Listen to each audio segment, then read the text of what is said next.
I had to set up everything in the dining room because the guest room was ready, and so there's not really any room in there. And then I moved my desk into the other room, but the background was like the litter box and everything. And not that it has to be the most aesthetic background, but that's just, I don't think people want to look at that.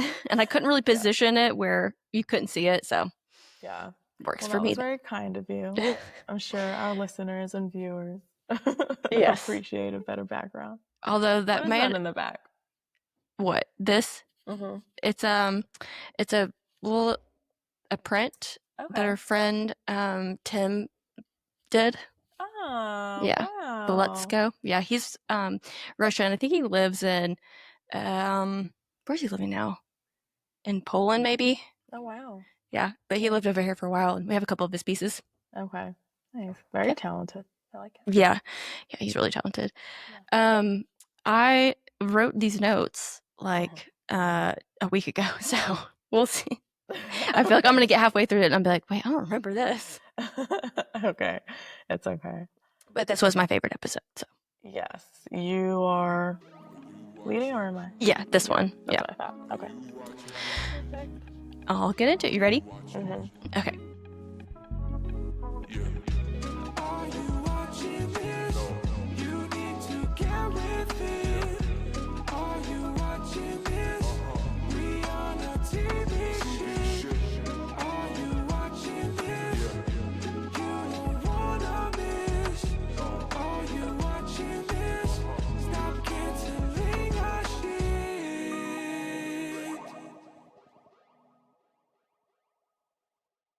Welcome to the Are You Watching This podcast? I'm one of your hosts, Chelsea. And I'm Ellen.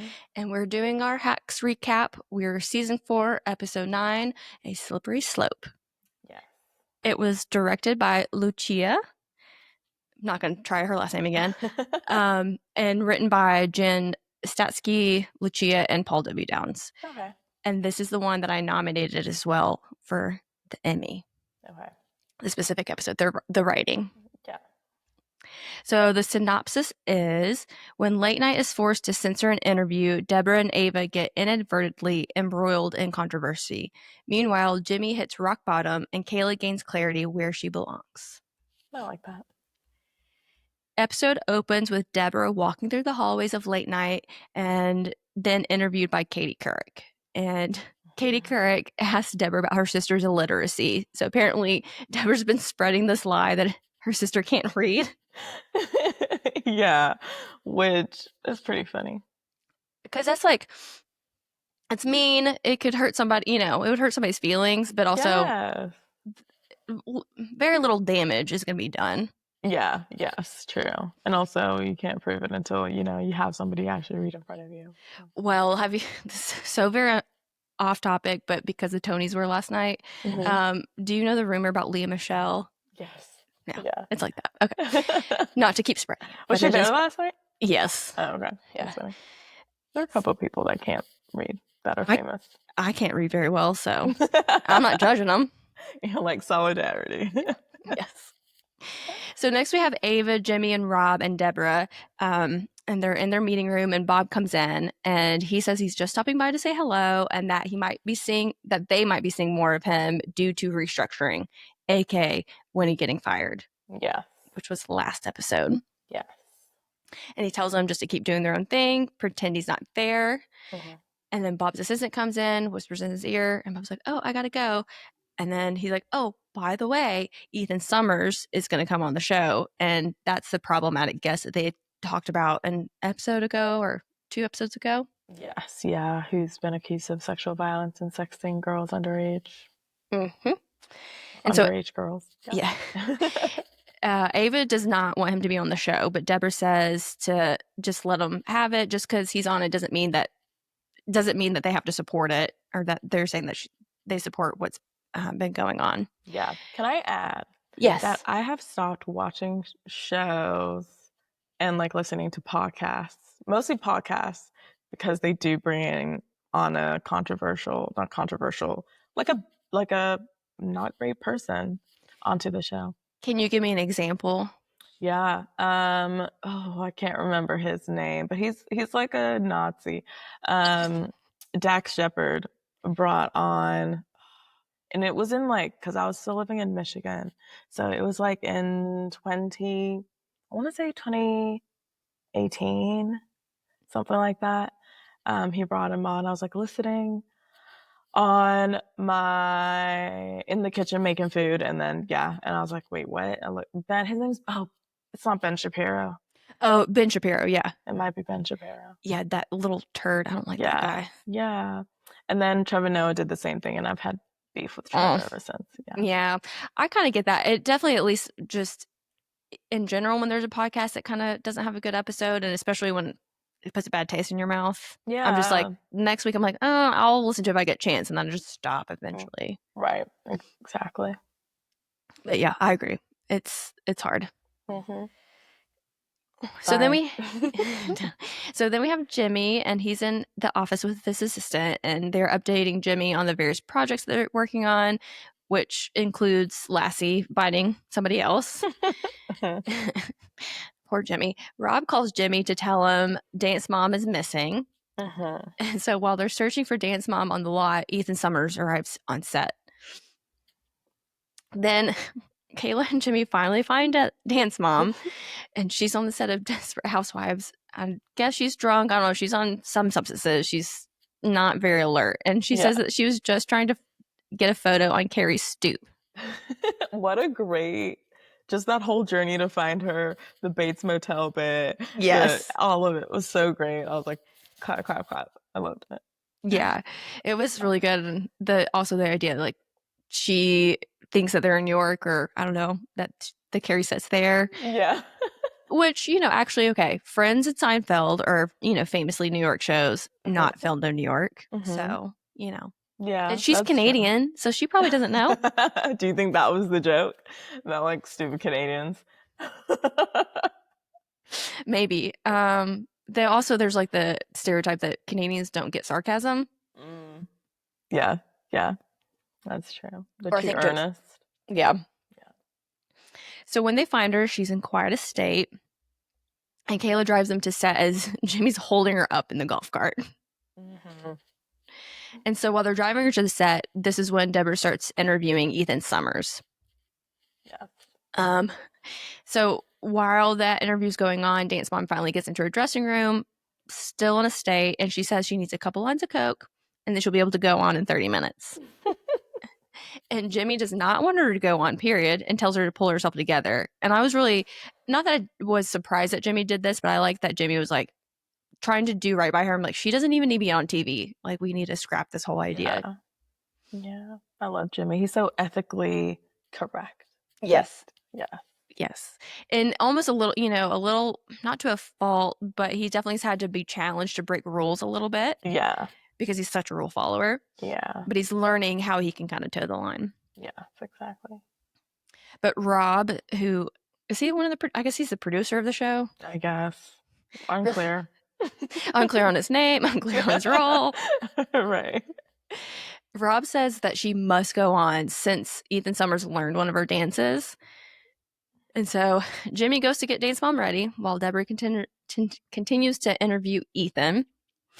And during this interview, that's when they're discussing censorship, and Deborah's agreeing with them. And the example she gives, she's like, yeah, I wasn't even supposed to mention your secret Snapchat. And that's when things get a little awkward. Yeah, a bit of like a ooh in Mm-hmm. the crowd moment. Yeah. Yeah, and she was like, what? She tries to, blow it off. Now, Kayla and Jimmy are still trying to get Dance Mom ready. Yeah. And they like dunk her head, I think, in some water, and it doesn't work. And Jimmy finally gives into the cocaine idea. And he tries to get her to sniff it while she is passed out. It wasn't working really well. And so she says that he has to boof it into her. But he doesn't really want to do that. So he gets her to snort it. Did you ever hear the term boof it before this? No, so I made a note. I said, looked it up to see if this was a real thing. Is it? Yes. Do you want me to read? I think it's Wikipedia. Sure. Are you ready? Do I? Oh yeah, yeah, sure. Rectal administration, colloquially known as boofing or plugging, uses the rectum as a route or administration for medication and other fluids, which are absorbed by the rectum's blood vessels and flow into the body's circulatory system, which distributes the drug to the body's organs and bodily system. Wow. So it's like a medically correct. Well, I don't think boofing is a medical term, No.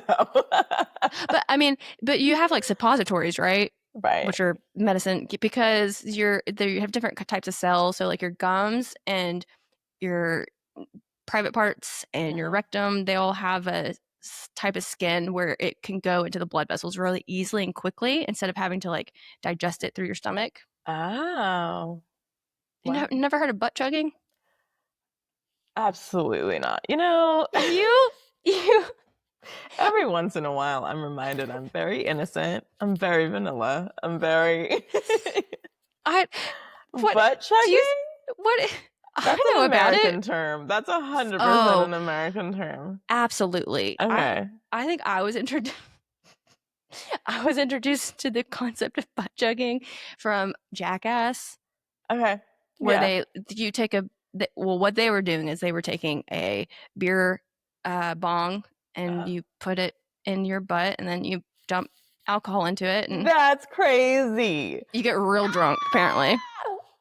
It's just not that serious No, to get drunk no, that quickly. no, And no. you can still get drunk quickly if you just drink enough within the hour. Yeah, it doesn't have to be within an hour. Right. Just take 5 shots in 10 minutes and I think Thank you'll be you. good. Thank you. That is insane. That is insane. While we're on this topic, Have you butt chugged? oh my God, no. Okay. And if I had, I would never tell anybody. But no, I haven't. Good. Okay. Have you heard of coffee enemas? Coffee enemas? Yeah. No. Yeah. People will do an enema and with coffee and, lay there, let it get up all in their system. And yep. I know people, there's And when we stuff wrong say with people. people, I do want to be specific right now because that's like white people activities. I'm gonna be so for real. Yes. Yeah. Yeah. Yeah. Absolutely. Okay. What? That is crazy. That is I can't even tell my family about this. That's how I hope no one's listening. If you're black, I'm so sorry. All of it. You can be like, you'll never believe what Chelsea told me the other day. Oh, what? That's crazy. Just, there's a mouth for a reason. Mm-hmm. The butt is there for other things. Yeah. I just don't think coffee enemas and beer chugging is one of them. I agree. Yeah. I agree. But anyway, that's what they were going to do. But she snorts it and she kind of gets back into it. Yeah. Ethan does do the dance mom dance and she took the line of coke and gets it. And Jimmy leaves. He's like over it at this point, and he gets in the golf cart and he just drives through. Well, I guess he drives through the little gate right in between them, and then just into really traffic, a very busy street, and just drives off. Yeah, he lost it a bit. Mm-hmm. Mm-hmm. And so then after the show, Rob and Cece tell Deborah that they have to cut the Snapchat comment, and Deborah's like, fine. She didn't really care, but Ava's like, no, that's censorship, and she storms off. Yeah. And so Ava's afterwards catching up with one of her old coworkers. I guess it's the same one she was talking to earlier in the season from what was it called? On the Contrary. That's the show. Yeah. Mm-hmm. And so during the conversation, Ava brings up to him about how the network's going to make them cut out that part and all the censorship with Ethan. And she expresses to her old coworker how she took the integrity of their show for granted. Yeah. But you got to be careful who you vent to. Yeah, I feel like especially in Hollywood, Mm-hmm. Mm-hmm. Yeah, and because you just never know who knows who, and exactly. And just kind of like when Deborah was venting to Bob about Winnie, again, we kind of think she knew a little bit more what she was doing because she's been in the industry long enough, but yeah, still one of those things. Yeah. So the next day, Kayla still has not found Jimmy. He didn't get hit when he ran into or drove the golf cart in the middle of the street, but no, the show would have turned very dark. Oh my gosh, yeah.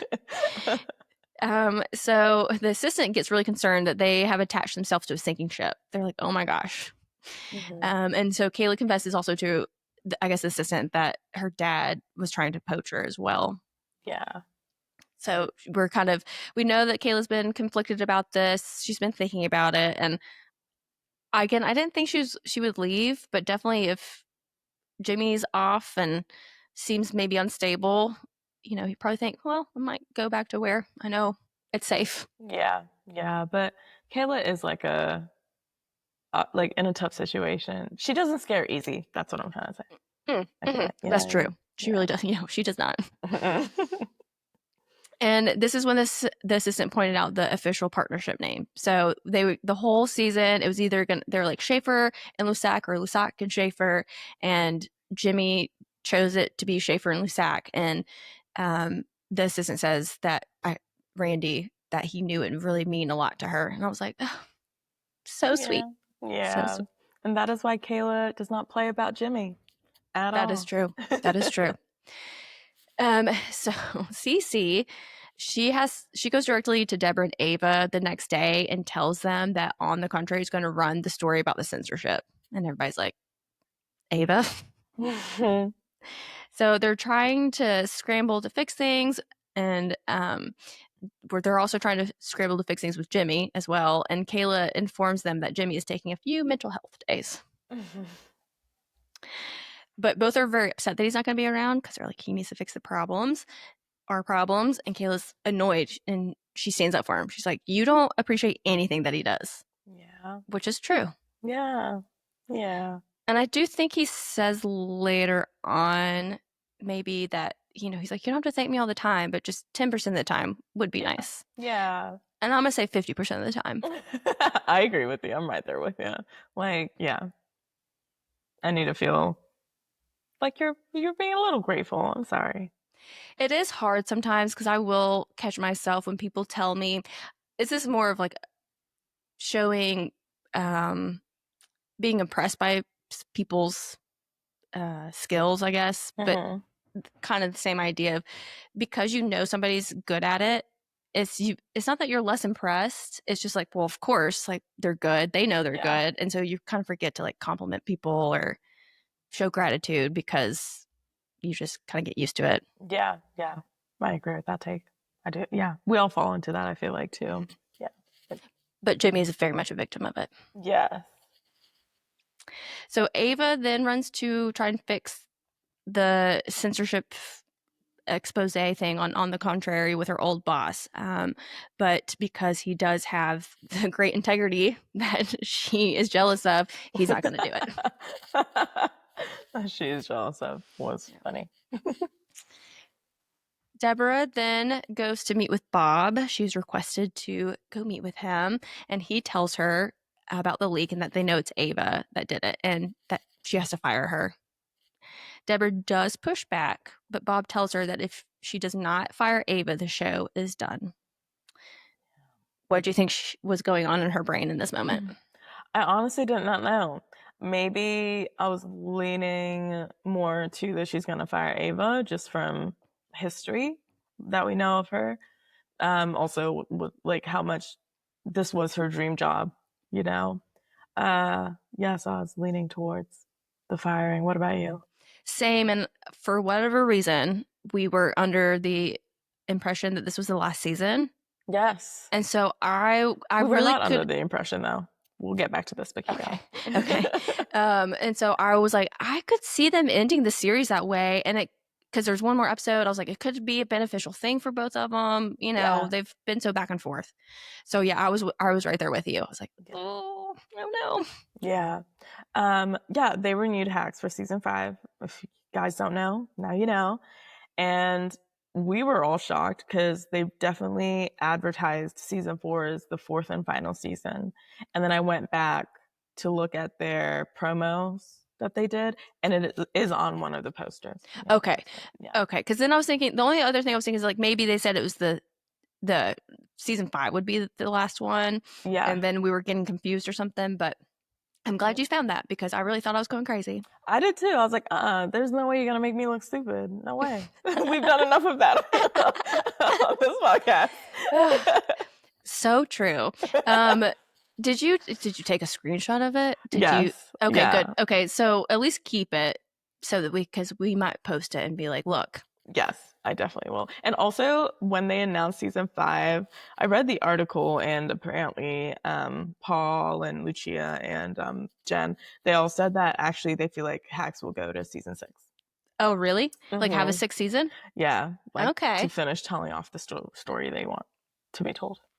I'm not mad about it. Yeah, So not either. I just, I do feel deceived and lied to and gaslit. I So agree because we also advertised this. yeah, we did. Yeah, we did. Yeah, we really did. Oh well. It's okay. Deborah then goes to Jimmy and she wants to express her appreciation for him. And she also informs him about the current situation on the show. So they cut to the Oscars. Just a refresher in the previous episode, because things were going so well, they wanted them to do a little live post Oscar show and then do little bits and interviews to also show on the show. Yeah. Do you think, because I think they got that because they're the number one late night show now. Is that how it typically goes, you think? I feel like we've had to do research on it, but. Well, I probably would have to do with who airs the Oscars. That's what I thought it was. Yes. Yeah. Yeah. So, because like, I don't, let's say it's on ABC. I think it might be on ABC. If it's on Mhm. ABC, Colbert's not going to host a post Yeah. Oscar show. Yeah, I agree. So they cut to the Oscars before their live show. Ava's telling Deborah she couldn't get them to cancel the segment, and Deborah tells her not to worry about it, but to go down to the Oscars to do some interview bits before the show. While Ava's down there, she runs into Winnie. Awkward. And Winnie informs Ava that Deborah's the one that got her fired. And she was a little bit more aggressive verbally with that as well. I think Yeah. she said "fuck you" about 5 times. Yeah. Yeah. That was the message she wanted Ava to deliver directly Yes. to Deb. Yeah.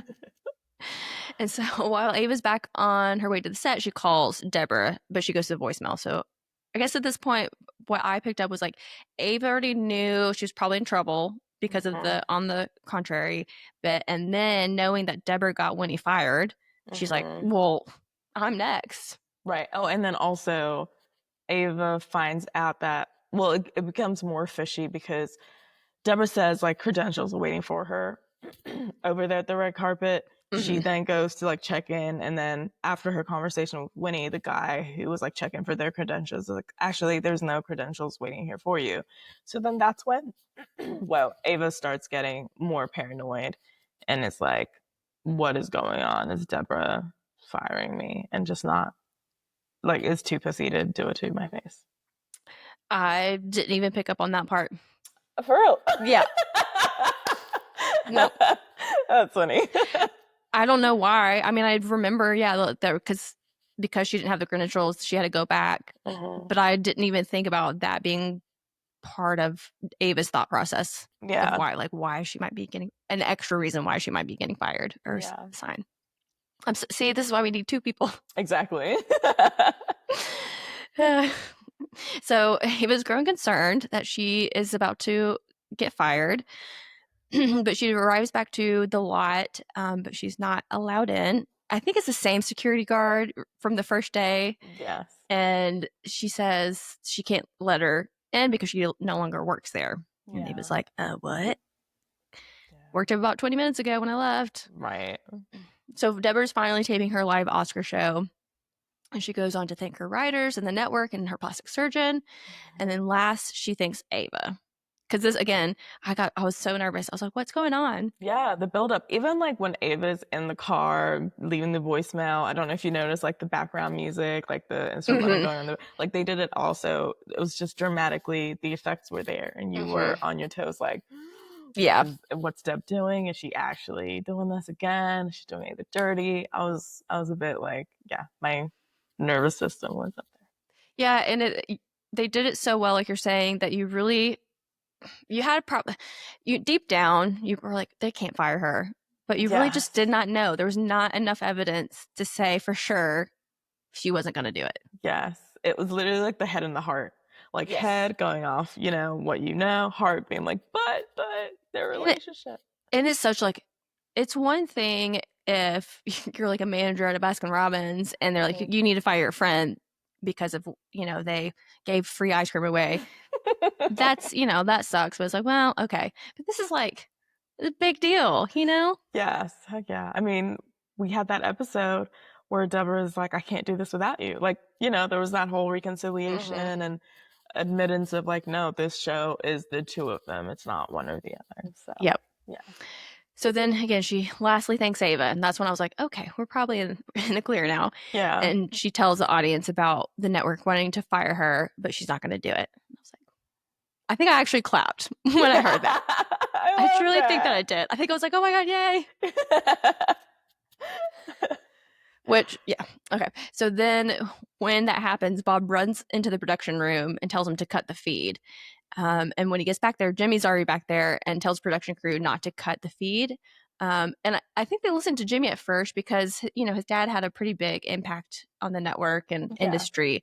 But then they finally listened to Bob. But before they listened to Bob, Jimmy just knocks Bob's phone on the floor. Yes, there's this whole physical comedy tussling bit. And again, this is why I had to nominate Paul W. Downs. Like, amazing job. I didn't think he would give all that, but he did. It was so good. Yeah. So good. And yeah, I think that scene where he knocks his phone out of his hand, to me, was like Jimmy truly finally standing up for himself. Yes. Yeah, Like, it was layered in that way.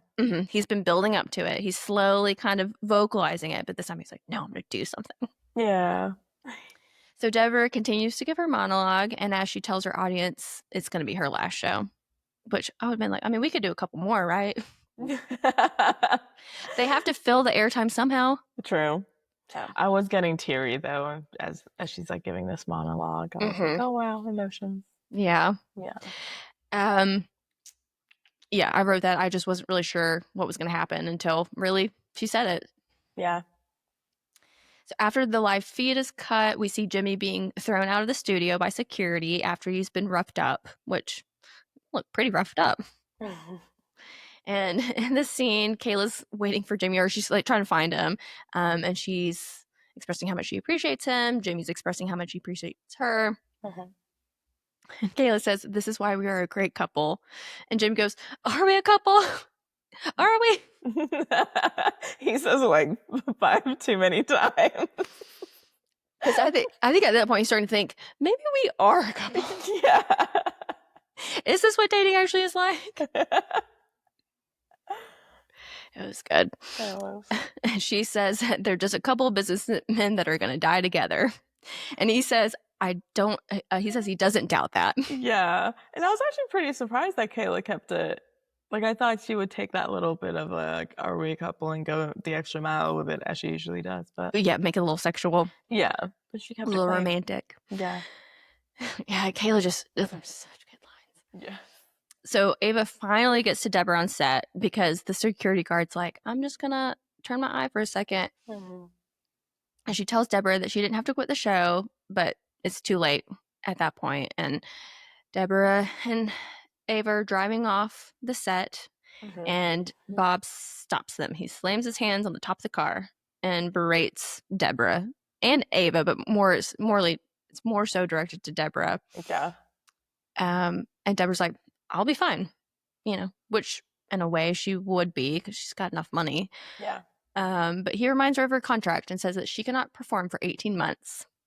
And so at the end of the episode, the last frame is just Deborah's face of like, oh, shit. Yeah. Yeah. Well, it's both of them too. When I was looking at Ava, I was like, that guilt, that secondhand guilt, or first, I don't know, that guilt. Yeah.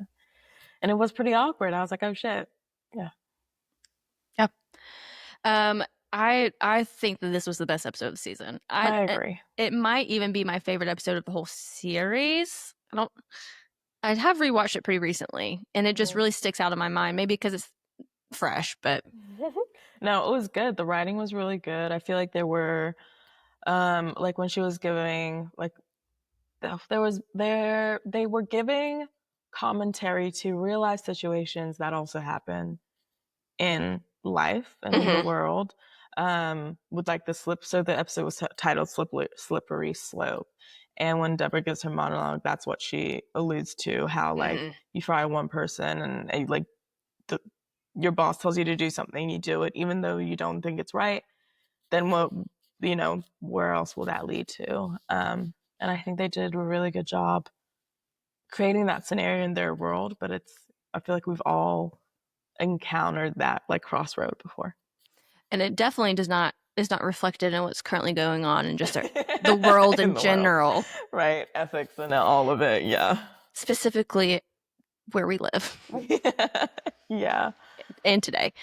But anyway, I loved it. I thought it was so good. I loved it too. I feel like there was something I wanted to ask you. There's two things I wanted to ask you about this. Number one, okay, so the contract thing, you don't have to reveal it if it's private, because Deborah signs a non-compete clause, and it's like whatever. And then Ava's like, I don't know if Ava. No, this is the next episode. I can't remember one episode, but they're like, why would you do that? Like, why would Deb sign something? Apparently she's very litigious when it comes to contracts. And Deborah answers by saying, you don't think you'd ever quit your dream job. So was it like a non-issue? And that has been like my thinking.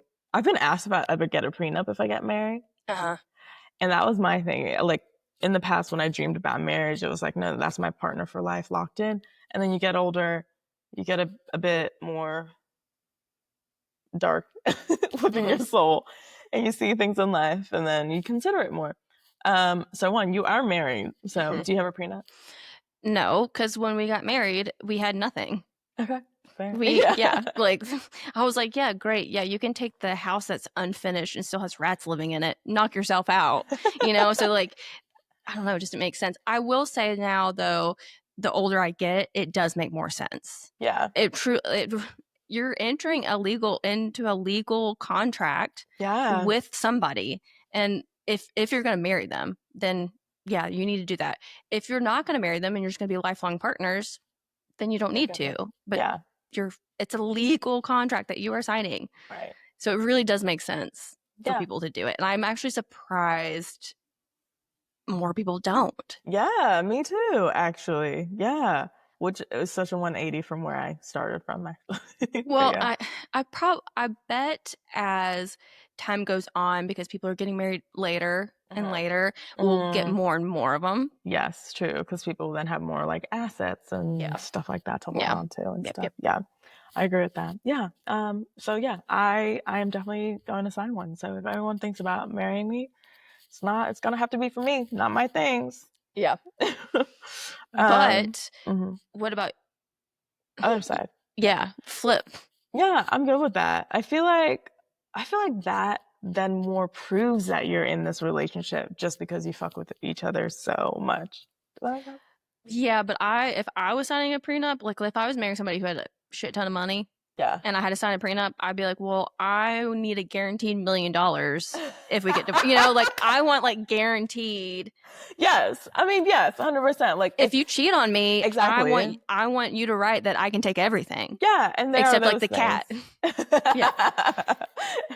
Yeah, there are things that I would include in there to make sure that if you fuck this up, I'm still getting compensated for my time. Yes. Yeah. 100%. Did you ever see Mariah Carey married? I'm pretty sure she married this Australian billionaire, or was dating this Australian billionaire, and she sued him after they broke up for literally wasting her time, like in the relationship. And I was like, goals. Ever since I saw that, I was like, oh, okay. Did she win? Yeah, she did. He had to pay her.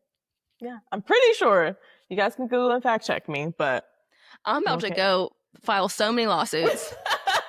Listen, so many people. Whenever a relationship ends or I stop talking to somebody, that is the first thing I think about. I'm like, if only I could send you an invoice, because... Did I not send you that? I sent it to my friend Kirsten. There was like this on Instagram, this artist who does all these like really cutesy, it kind of looks like Broad City kind of art. It's like a little groovy, funky, bright colors. And it was a toad. It was standing all fancy. And it was like, I'm sending you an invoice for wasting my time. I think for all my time that you... Okay. Yeah. Yes, yeah.